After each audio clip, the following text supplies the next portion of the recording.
in the absence of someone to talk to on my podcast, I'm just going to go ahead and continue reading the book Question Things. We're still into our list of, I think, 10 things to consider when trying to keep an open mind. Number one was attachment. Number two is tribalism. The first three you'll find to be related. So today is number two. In order to develop our ability to question things, the first step is to practice being able to quickly identify the feelings associated with tribalism. Teaching with Testimony defines tribalism as behaviors and attitudes that stem from loyalty to one's own social group. And so a tribe can be a church, an ideological movement, a group of friends, a neighborhood community, workplace social environment, political affiliation, and the like. There is some debate over whether humans' natural desire to feel a sense of tribalism is a net positive or negative, and perhaps at one time in history, maybe even today, or in some places, it may have been necessary to be part of a tribe, to be a part of a familiar group for the purpose of security. Being socially ostracized or outcast from a group left humans at one time in history exposed to all sorts of possible calamities, such as being attacked by neighboring communities, traveling groups of thieves, wild animals, environmental hazards, or the psychological damage that comes with long periods of social isolation. On the other hand, our ancient bioevolutionary tribal tendencies can cause us to unfairly be weary of people who look, act, or think different from us. Being vulnerable to attack from neighboring villages or saber-toothed tigers is much less a concern today than it was thousands of years ago. Still, our subconscious desire to identify and be accepted by a tribe can cause us to experience prejudice in nearly every aspect of our life, even when it seems completely ridiculous. Anyway, tribes are formed around not only religious groups, political parties, and sports teams, but also trivial things such as smartphone companies and diet programs. Some people, for instance, form rather deep rooted opinions of others based on whether they are Apple or Android users. I always bring up the example of iPhone users. That's not a joke. There are people like that out there. And I am recording this on a Macintosh, by the way. Um, Actually, it's funny. I'm recording this on my Apple computer using my Samsung phone, which isn't to suggest that other forms of tribalism are not equally as trivial. Humans have got to be the only species dumb enough to find someone with a common interest and hate them for it. Here's how it goes, for example. Hey, you like football? That's great. I like football too. Wait, you're a Steelers fan? Okay, now I hate you.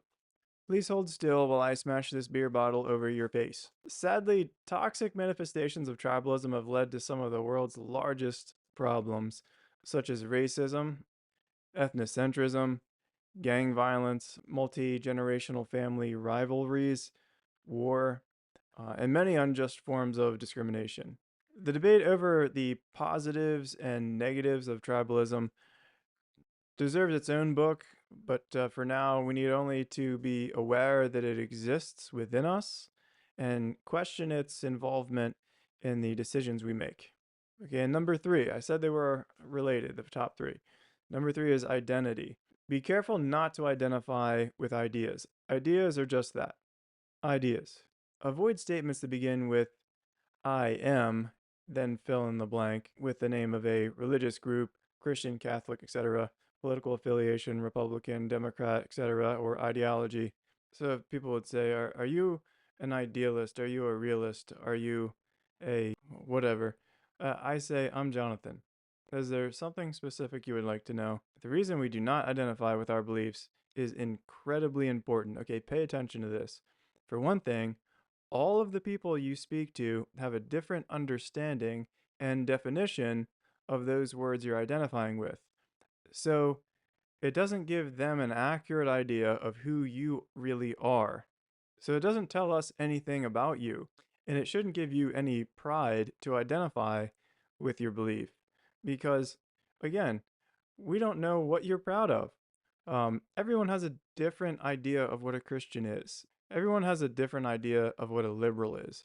Are you a classic liberal? Are you a modern liberal? Are you conservative? Are you fiscally conservative? Are you politically conservative?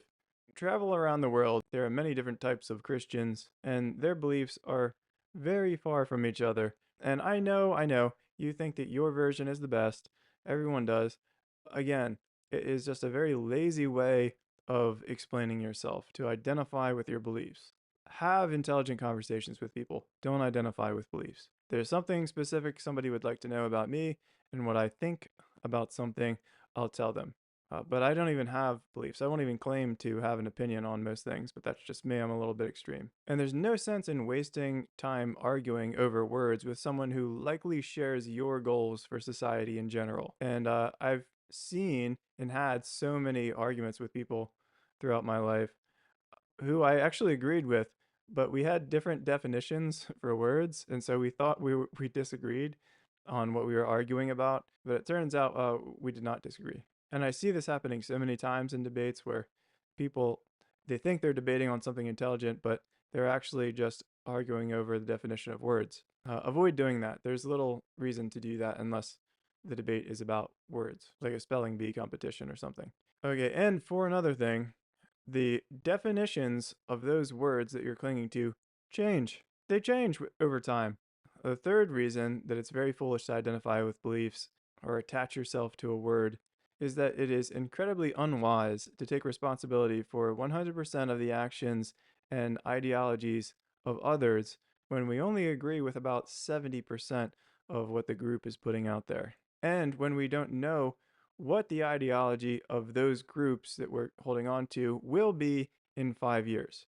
And when not even the people in charge of these groups agree on what their ideologies are at any given point in time. Let's take the most common political parties, for example. The values of political parties change over time, and yet the same people are still in the same parties.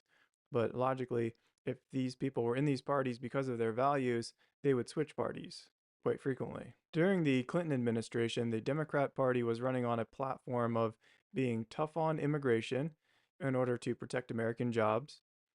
Later, the Republican Party reversed roles with the Democrats and became synonymous with being tough on immigration. The Democrats took a position against same sex marriage as late as the early years of the Obama administration. Then they again reversed their position. Then you got the Republican Party, synonymous with conserving government resources, yet they always vote to increase spending, it seems. After Doge made all these cuts, the Republican Party just increased military spending, and there goes all of our savings. There are no values in these parties as far as I'm concerned. So, hi, I'm Jonathan. Anything specific you want to know about me, just ask. Come up with your own values and resist the desire to identify with a group. You may even benefit from writing your values down and then reading it again in 5 years, in 10 years,